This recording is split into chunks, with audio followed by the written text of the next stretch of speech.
Welcome back, cherished viewers and listeners. As I indicated, today is another show, and we have a special guest.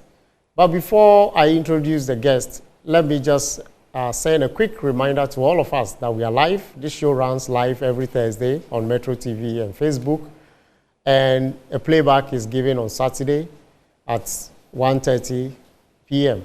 or 13:30 GMT.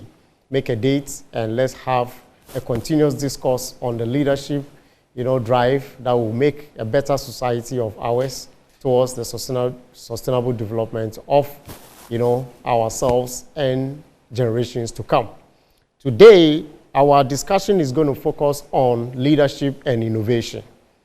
Leadership and innovation are highly connected. One cannot happen if the other is not in there. And so we deem it very important to examine this topic today. We, in a rapidly changing world that we find ourselves, especially currently ongoing with the velocity of change that is so overwhelming, and it's being said that innovation is the only bridge that will connect us to the future. Innovation is that bridge that will connect us to the future. And how can that happen? That is why, critically, leadership is the enabler of that connection between the current world and the future. To help us do this discussion is a young, relatively younger entrepreneur who is a well-known figure in Ghana, a multiple award-winning entrepreneur, I would say, and in fact, an alumnus of University of Professional Studies in Ghana.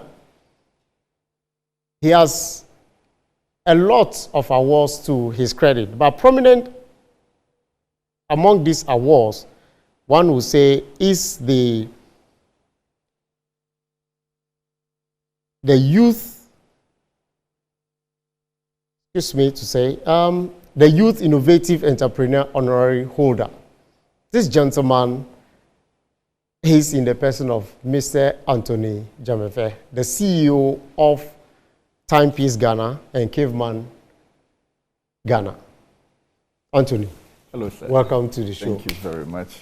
It's amazing having you here. You got the name right. People usually suffer with the surname. Oh, okay. But you did great. Well, I have to make sure I get it right because you are a special guest of ours. Thank you very much. And it's very important that we do this.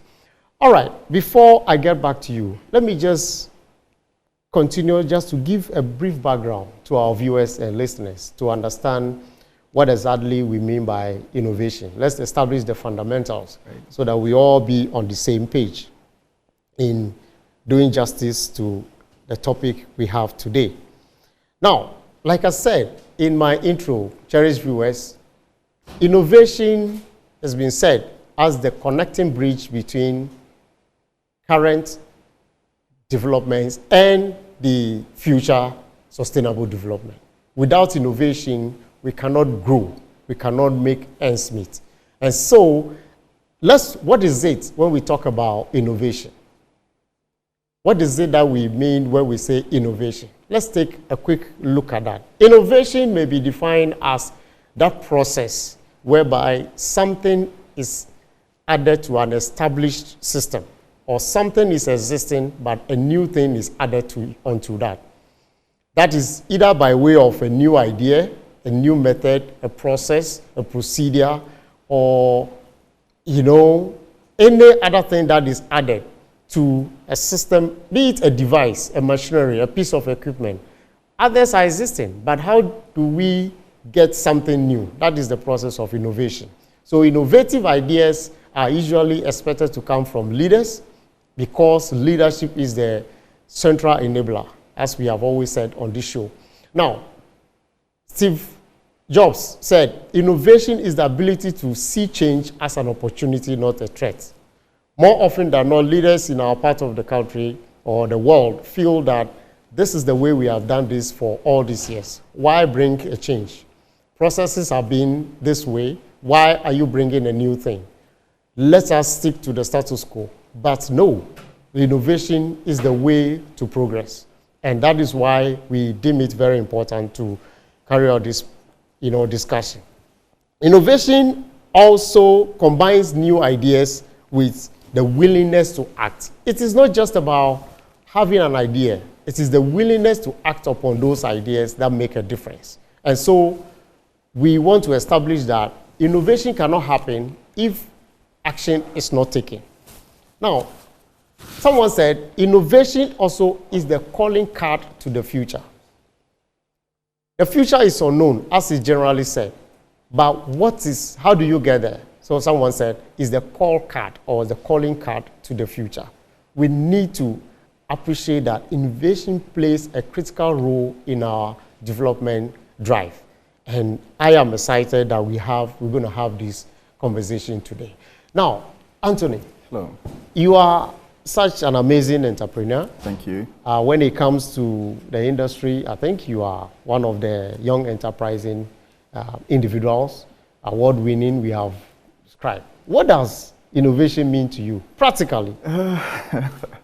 So like you mentioned a lot of key elements of innovation. One of the key things I would want to add to that is problem solving. Okay. Okay. I mean, addition of ideas, critical thinking, and all that is geared towards solving a problem. So if we identify that critical element of innovation, which is the need to solve problems, then we are on the right track. So that is what, like, the major thing that I would always mention when we talk about innovation. The need to solve a problem. Okay. So first of all, from what I get from your submissions, is that you have to identify a problem. Yep. And you must have the intent to solve that problem. Yes.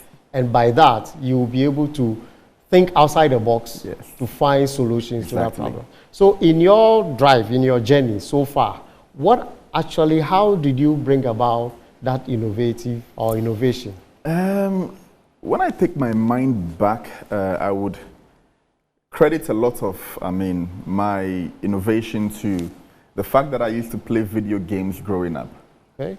I think video games, if well coordinated or well monitored, a very key instrument for developing innovation in children. So here, technology is playing a role. Yes, yes. Okay. So if well monitored, well structured, okay, right? Because I grew up playing video games, and some way, somehow, I was a huge fan of puzzle games, problem solving. Okay.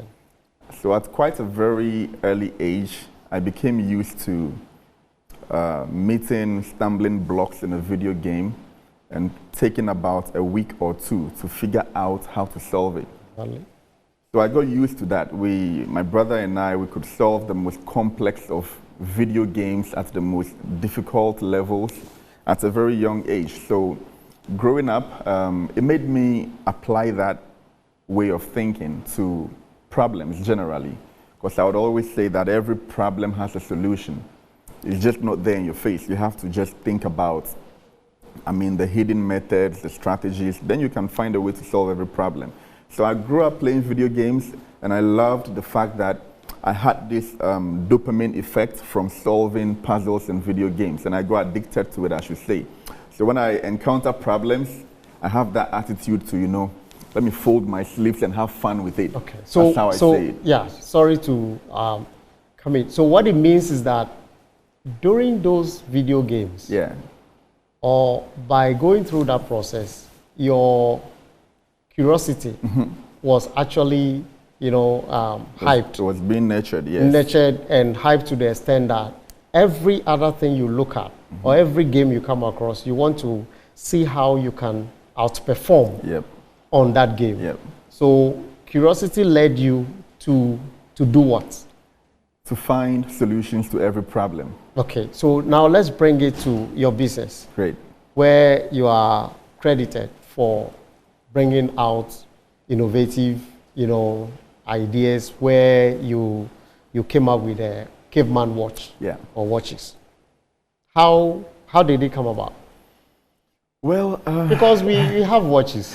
When I link, so why CAVEMAN watch? When I link innovation to my business, I think My business was birthed by a necessity, survival, right? So resigning from my job, I was looking for opportunities left and right. What was the problem? Because you said it's about solving the problem. Yes, the reason why I resigned from my job, let me say, was that before I went to work for that particular company, I believed in myself that I was very multi-talented. But working there in the company, it was an environment that did not allow me to express my creativity. So I felt that my strongest attributes were being tamed. And it was so bad that I got to a point where I actually started believing that I was not as creative as I thought. Okay. Because the system suppressed it very much, that I crawled into my shell. So it was an awakening moment that made me realize that, nah, I think I have to give it a try. I'm actually a creative person. And realizing that the environment there, the bureaucratic environment, was boxing my ideas or my creativity. That was one of the main reasons why I left. Okay. You know, so I left just job searching, looking for opportunities left and right. And then one day, I wanted to buy a watch for the first time in my life. I walked into a shop and the watch was quite expensive. I couldn't afford it. I left and saw somebody selling a watch somewhere. I bought the watch for 50 cedis. So I put that watch on my wrist and then took a picture and somebody showed interest and bought it. So that was like an idea moment for me that way. Maybe I could make a business out of this. So what was the problem for me then? Survival, right? Finding a way to sustain myself. And some way, somehow I sold a watch and got the idea that I could probably build a business out of it. And I mean, that's how the whole beginning started. That's interesting. Meaning that in the bid to solve personal problem, you ended up creating something innovative that is equally giving or solving other people's problems. Exactly. Because the watch you created is not only for yourself, but it's for larger society. Yes. And I guess that has also given employment to other people. Yes. So that is where innovation pays. So we need to think outside the box at all times. Now, what do you think currently is the innovative, potential or within our current environment in the scheme of things?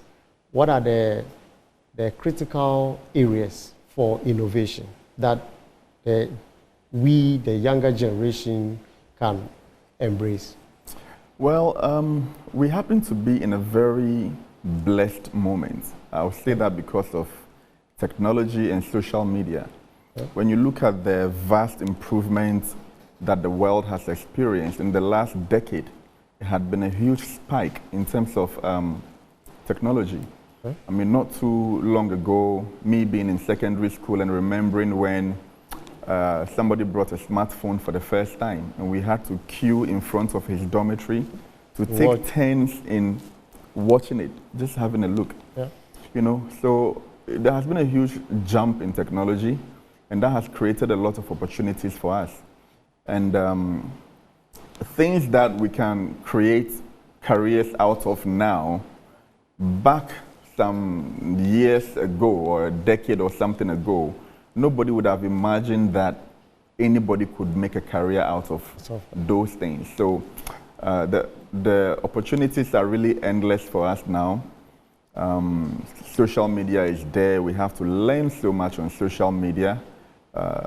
I spend more time learning on there than doing anything else. So once we have social media and identifying that there are problems all around us, if we highlight on the problem-solving need for innovation, look, somebody could be doing their business, selling their wache or whatever somewhere. And if you happen to be a more tech-savvy person, you don't have to start your own business of selling wache. You could just approach that person, create a structure, put that person's product in your structure, and make money out of it. Excellent. There are endless opportunities around if only the youth will be more focused on problem solving. It's countless opportunities. Countless. You have said it all. That means that technology has come handy very much to the current generation. So instead of just looking at technology as a play tool, we should make innovation out of that. Because it is out of somebody's innovative idea that we have such platforms that we are using. There's so we should equally, there, so much knowledge is in there. Okay.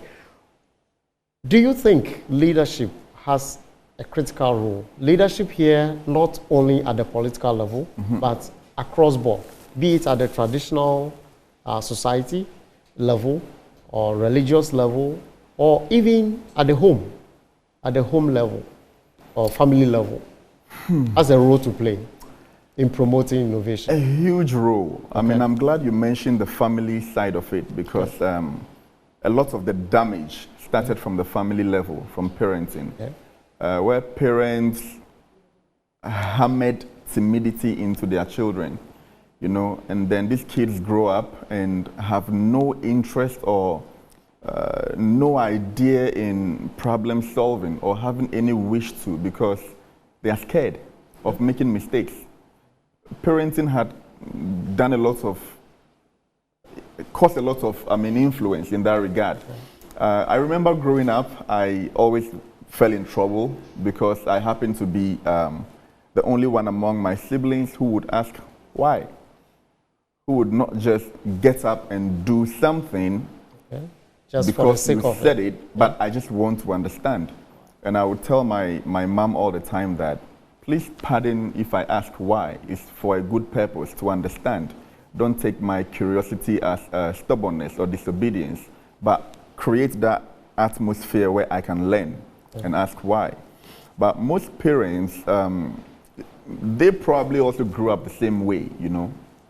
Get up and do this, get up, no questions asked. So when they have kids who ask why, it comes sometimes as a shock to parents, and they might misinterpret that as stubbornness or disobedience.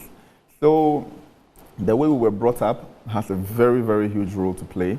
And also in the corporate sector, like I mentioned earlier, it was that lack of freedom or ability to express my creativity that led me to resign from my job. Because I believed also that my creativity was for the betterment of the company. And if the company was not going to allow me to express that, which would help the company itself and help me develop, then I felt that I was doing myself and the company some disservice. Nobody was gaining from that relationship, so I had to quit. So having learned from that side of the table, I'm able to practice a more open-minded approach in my company. I can understand from the employer's point of view, the employee's point of view, because I had experienced both sides of the table, you know. So parenting has been a very key factor. Leadership at the workplace, and that's what transcends to the political leadership that we are experiencing. Sadly. Yeah. All right, so again, just by way of summary, we need to take a look at the leadership at home, at the family unit level, that encouraging the children to explore is very critical to building an innovative society.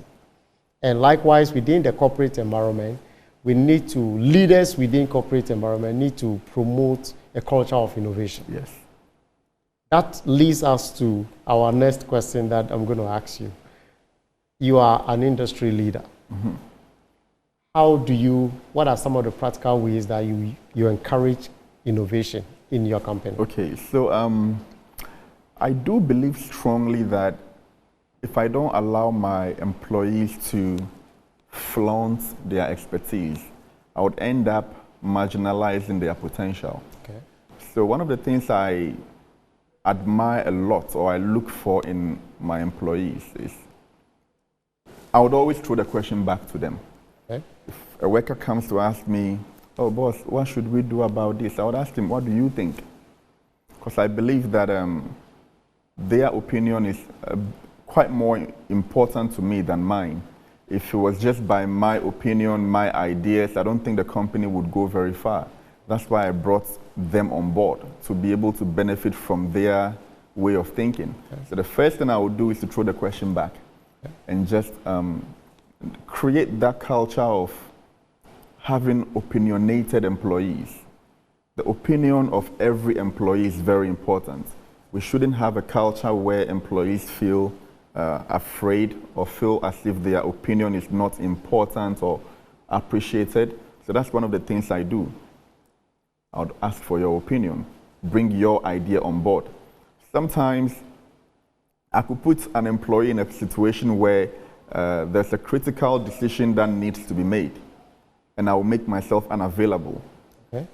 Because I will tell them, first of all, I have to, ignite their confidence and tell them that I believe so much in them, their way of thinking, they are smart people, and I believe that the decision that they will take will be in good faith. Doesn't mean they are perfect. I'm not perfect either. But if you develop a working structure that can accommodate errors, because bear in mind, we are human, we are not perfect. Innovation comes with errors. When people are afraid of making mistakes, they can never be creative. So you need to develop a structure that can accommodate errors without damaging the company. Okay. So once you have that in place, practice giving the workers their chance to bring their ideas on board. Test their ideas.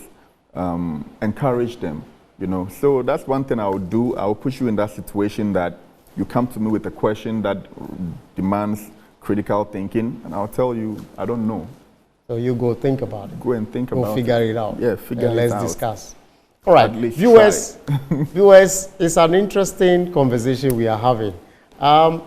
If you are a leader in the corporate environment today and you are watching us or you are listening to us, just take note that it's very important to have a very flexible approach to your leadership, as we have, put out there throughout this program.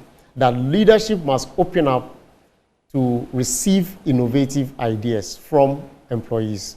You don't know it all. You are not all-knowing. Leaders create other great leaders.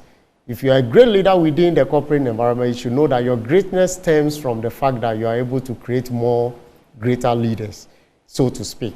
So without encouraging innovative thinking, as we are hearing from our guests, it is difficult that even one day when you are not there, the mess that you think you are trying to prevent by not allowing them to innovate may get, in even worse than you are thinking of. Mm-hmm.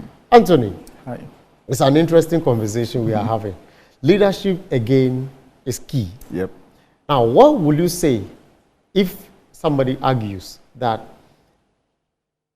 from company to company, culture varies?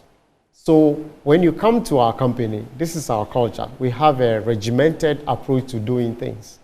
In the current scheme of things, with regards to the current crop of young people at the workplace, do you think that a regimented approach, or which other approach do you think will be more favorable to the workplace, regardless of the industry? Well, I do not believe that the same methods work for everybody. I have been that guy growing up, had to find it out the hard way, and probably took too long to finally acknowledge that I am different from other people. And instead of trying to fit into places that I was struggling to fit into, I embraced my differences and decided to grow in that direction. So I do believe strongly that every employee we have is different. Okay. This is very similar to what happens with the education system, where we put a tree up there and ask the monkeys and the fishes to climb the same tree. I don't think it works, and it's very difficult, but that is again why human resource management is the key to the success of any company. If you can find a way to be flexible, even though you have your company values, there are values that are not up for discussion, will not change. Yeah. But methods can be tweaked when there's a need to suit the strength of people. You see, the whole point for me is getting employees to grow in line with their unique strength. Okay. If the employee is not growing, your company is not growing either. So if you put a rigid structure that limits the growth of the employee, you are limiting the growth of your own company. So So that's profound. You need to develop flexible HR structures. Spend more on HR if you should. Tweak the structures until it works. And it doesn't come easy. It doesn't come cheap. To be able to tailor some structures to meet the strength of other people. In my space, for example, I had a similar issue like that, where I work with creatives a lot. And there's a kind of environment required for creativity, which I had known that when I'm in a creative zone, I listen to music, right? I have instruments that I listen to, violin, piano, and all that when I'm working. So imagine having a group of creatives in my company. Then you have a manager who is against music being played there.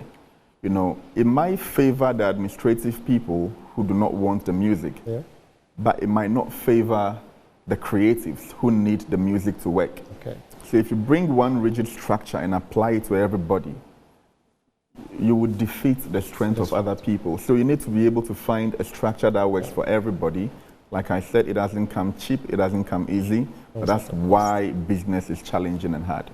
Thank you very much. If your employees are not growing, your business is also not growing. You need to grow your employees or your team members to be able to grow your business. Now that you touched briefly on it, but we'll go a bit deeper on your creatives. Your customized watches. That is the specialty you have. How do you do that? How do you go about it? Well, not touching on your trade secret. Well, there's no secret in that. The whole truth is that I love problem solving.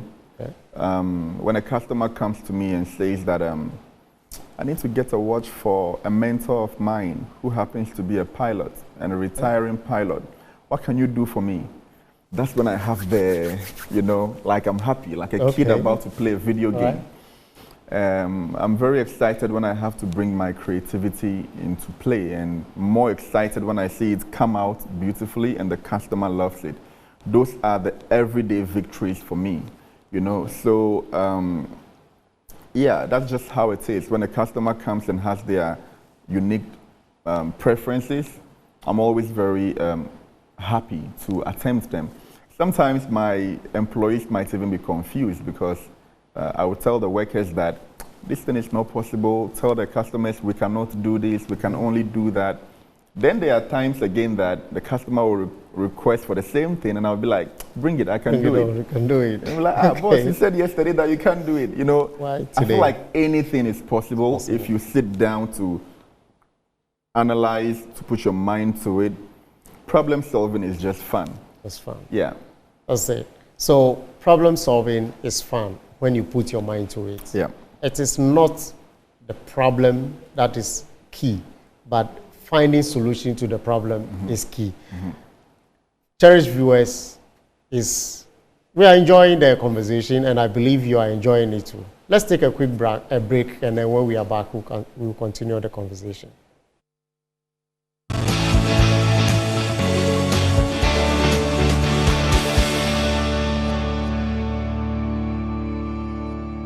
Welcome back, cherished viewers and listeners. So far, we have spoken about what innovation is, how it is done, especially with our guests telling us that you have to identify a problem, you must have a foresight, you must have the willingness to solve that problem, and that is where your creativity will set in, and then you become innovative. And again, he told us that if you are a business that is not interested, or you are a leader who is not interested in growing your staff or your team members, your business will end up not growing as well. The phone lines are now open. You can reach us through the number 0531 982298, 0531 982298. If you're outside the shores of Ghana, you just add +233 to it, and you will reach us to contribute to this conversation that we're having. Now, on to our guest, Anthony, once again. When it comes to innovation, what is that one key factor that runs through your mind on a daily basis as you embark on the journey of innovation? Because I believe that's what you do every day. Yeah, that one factor, I think it will be the customer satisfaction. Because even though I have this excitement in bringing my creativity to play, it still has to be in line with what the customers want. Certainly. So customer satisfaction is paramount. And it's one thing I tell my workers every time, that every career or every job comes with sacrifices. So some of the sacrifices they had to make is, forfeiting their right to prove that they are right, when it comes to dealing with customers. I've identified that sometimes you see the customer is very wrong, and you want to arrive at a point where you've gotten the customer to admit that they were wrong. You may not end up achieving that and just create chaos trying to achieve that. So I tell them all the time, just like how a firefighter's sacrifice is that when he's called at 3 a.m., he has to jump off and go fight the fire. That is the sacrifice they also have to make, to forfeit their right to prove that they are right and just satisfy the customers.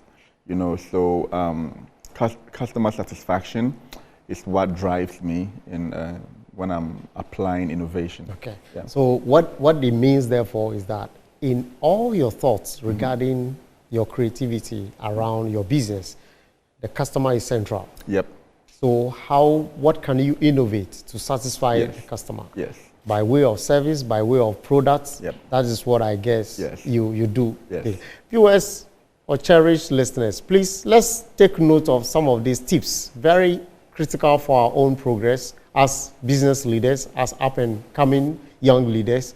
Customer is central to innovation. That is what our guest just said. Now, I saw that you have written a book as well. Can you tell us a bit about the book? My book, The Inside Job, it's a book about the things that I had to find out only after becoming an entrepreneur. I studied business in school in UPS. But when I started my business, a lot of the things were quite new to me. I was like, well, it's kind of different what we learn in the classroom, and then when we get on the grounds, what happens here is also different. Okay. So it was that perspective that I wrote the book in, to highlight things that you may not necessarily have been taught in the classroom, and things that I have had to learn on the path of entrepreneurship in very unorthodox ways. I'm not a very orthodox person. I believe that we should be allowed to express things in our own way. So I use that approach to put together my experiences and the lessons from them in my path of business. That's what the inside job is about. That's why I gave it that name. What happens on the inside. Okay. Yes. So I guess lots of up-and-coming, enterprising young businessmen can get a lot of tips from that book. Where can we get copies? I have the book on my website, anthonyjamefe.com, and get the e-copy, or even order the hard copy from the website, anthonyjamefe.com. You can also contact 055-751-6744. I got it right. 055-751-6744 to get a copy.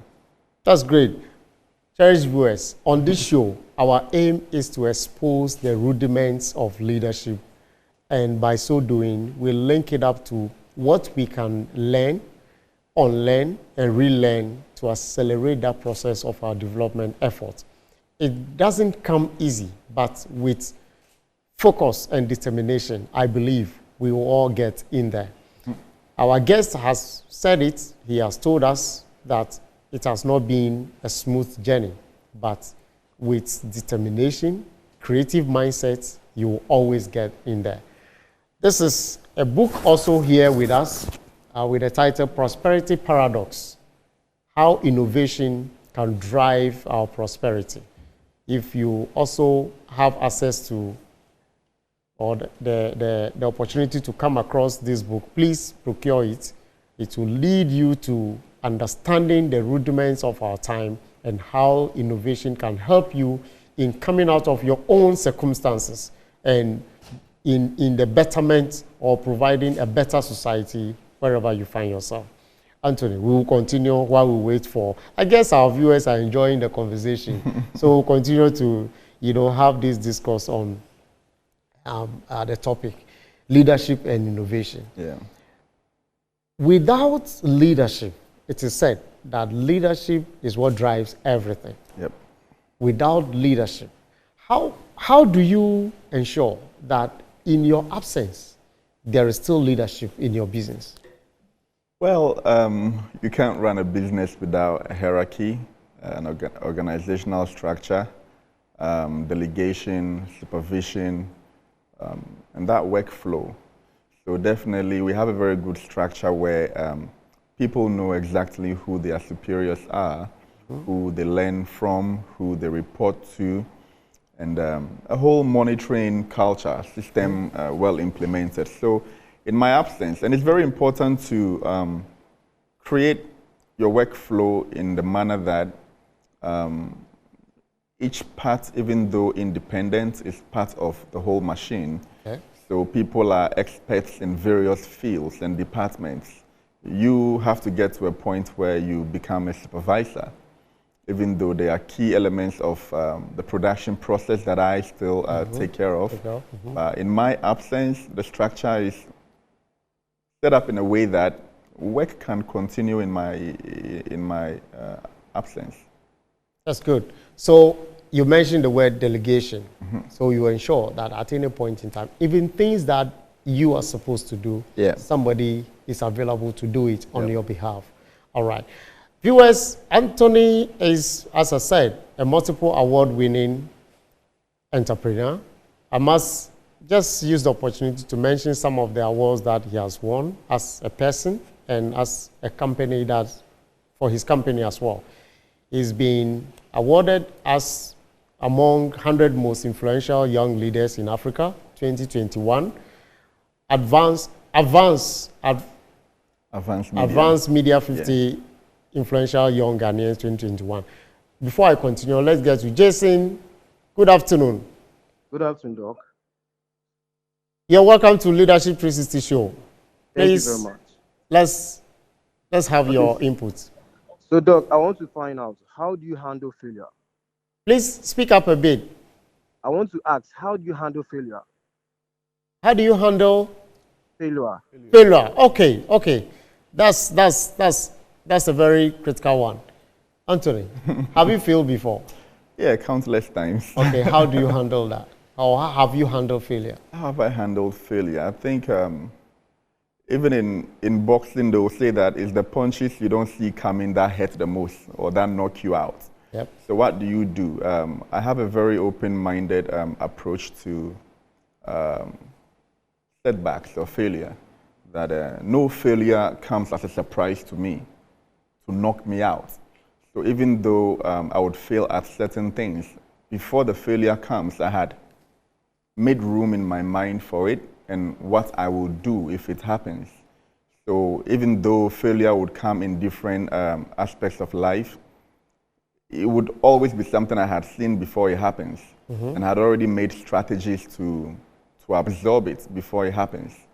So it's quite a very dangerous way of thinking, which is in the sense that I'm hardly ever just enjoying a moment. While I'm in a good moment, I am thinking about the negative possibilities and solutions for them. So I know that failure is part of the creativity process. You can't be a creative person and be scared of failure. Then you really can't attempt anything new, because you can only find out if it would work after you implement it. So we need to have that open mind.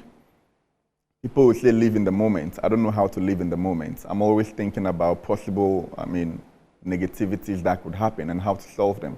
So that's how I handle failure in life, by always making sure I'm prepared for the worst case scenarios. While I'm such a risk taker to attempt things, I'm always aware of what could happen if it goes wrong. That's great. That's great. Dora, good afternoon. Good afternoon. And welcome to Leadership 360 Show. Your inputs, please. Okay, I'm Dora calling from Accra. Please, I want to ask, how do you sustain your business in this season? How do you sustain? Sustain your business in this season, this era. Okay. I guess the import of your question is, in this era of so much volatility and uncertainty, or, difficult times that we find ourselves in, how do you sustain, or how have you sustained your business? Okay, I'm glad you mentioned the word volatile, right? It's such a volatile market when you look at business and marketing, especially. Some years ago, if you have a content, an advertising content, that content could be relevant for 1 year. The companies had commercials that became songs on our lips and was valid for like years. But now it's such a volatile market in the sense that you could spend money on creating marketing content and put it out there. The next 5 minutes, people are flooded with content and information. So your commercial might be valid for 5 minutes. Before you realize somebody has insulted somebody, some politician has done this, there's a new wave. Okay. Then attention is gone from your commercial. Right. So it's more difficult now, but it has made conversations like this very important to know that the innovation process has become almost daily. Okay. So just hold it there. Okay. Let me take Betty from Kaneshi. Good afternoon. Hello. Good afternoon. Please, your question. I'm Betty. Okay, Doc, I want to know. He was mentioning that he allows his workers or employees to be creative. So I want to know, like, in allowing them to be creative, are there things that they do that you do allow them to exceed certain boundaries? All right. So you're asking, he permits his workers to take initiative and be creative, but in so doing, what are the boundaries? Do you allow them to go beyond certain boundaries, or how do you go about it? There has to be boundaries, definitely. Let me give a very direct example.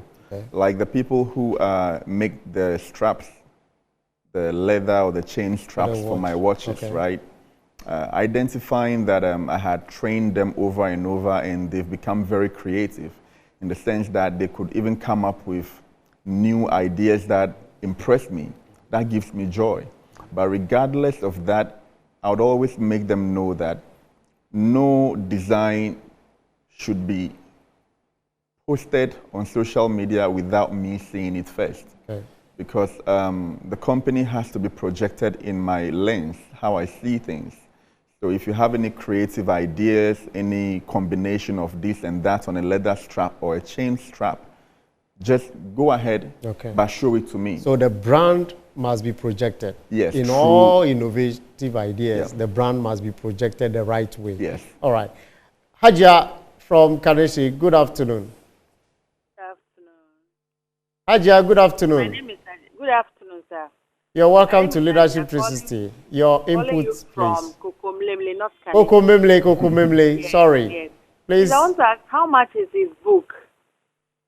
All right. And I'm so proud of him, and he has done really well. He should continue doing the good job. That's a great fun. The book is 80 cities. 80? 80, yes. Okay. Ajia, the book is 80 Ghana cities. 80 Ghana cities. Thank you. So, as always said, failure or fail to fail is first attempt in learning. Yeah, good way. So, you try and you know whether you succeed or not. You don't, you may never know whether the idea itself is workable or not. Exactly. So failure is part and parcel of innovation. Benjamin from La Paz, good afternoon. Yeah, good afternoon, Doc. Welcome to the show. Your point, please. Doc, please, I don't even know how to start, but I used to be an entrepreneur. All right. And God willing, anything I set my hand on, it becomes successful. But maintaining it becomes a problem for me. So I want to ask if there can be any help. I mean, the man sitting there, I think I know him personally, CAVEMAN. I even used to do deliveries for him some time past at a drink, I don't know if I'm right. All right. But I have that problem, so I need help. All right. Anthony, what advice will you give? He was saying that he succeeds, but it's hard to maintain. Okay, that's quite vague. I would have wanted to know what are the challenges that he faces, what makes it hard for him to maintain. But without knowing that, I can say that what I've identified about most of the youth is that we have this, some creative people have this tendency to get confused by multiple great ideas, which comes to creatives. And I call it being cursed with a blessing. Okay. We have, time is actually not on our side now. So please just wrap it up with this. Yes, so I would have wanted to know what the challenges are that he's facing. Then I could have helped him more directly. But I think if he's a creative, he should be able to filter out among the many ideas that he has, the one that he would die doing. Okay. All right. Just figure out what comes to you natural and what you love to do, regardless of the challenges that come, and focus on it and drive it home. Cherished viewers, it's been an amazing time having you around. Time flies so much when you're having a very beautiful conversation. Innovation and leadership are so intertwined. You cannot separate them. If you innovate, you must lead the process. And that dovetails into even sustaining the business. If you don't lead in the process, you cannot sustain it. And to be able to sustain, you must pledge yourself to an honor code or principles that you stand by or you live by. And that sends us to our honor code on this show. Let's take a look at our honor code on the show.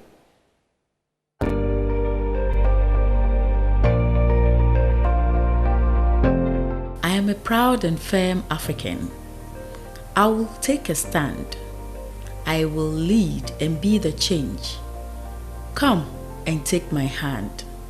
For the safety, honor, and welfare of my country and company come first. Always and every time. The honor, welfare, and comfort of the people I lead come next. My own ease, comfort, and safety come last. Always and every time.